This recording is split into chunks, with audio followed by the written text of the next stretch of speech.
Welcome to Penrose Learning, where we make understanding easy.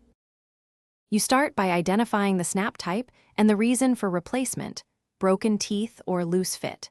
Use a flat screwdriver to pry the cap's end gently, then small pliers to detach the old snap. This preserves the brim fabric. Once done, clean frayed edges and align parts so you can test fit the new snap without stitching yet. Make sure to work on a towel to keep tiny pieces from getting lost, and note the orientation, so the new snap matches the original fit and curve.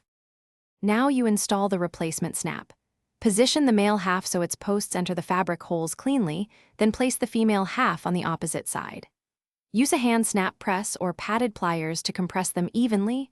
Short, firm presses work better than one long squeeze. Once connected, test the engagement several times to verify smooth open and close. If alignment is off, release and reseat the parts. This step ensures durability and prevents fabric bunching that causes uneven snaps or premature failure. To finish, reinforce the snap area by stitching a few tight hand-sewn passes or applying narrow fabric tape on the underside. This distributes stress and prevents tearing. Trim any exposed post ends with flush cutters, but do not cut into the fabric.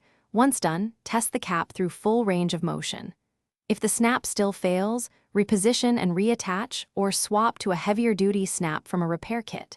If nothing works, sewing in a patch and then installing the snap usually solves persistent tearing or misalignment. Thanks for watching. If this was helpful, leave a like and consider subscribing. See you next time.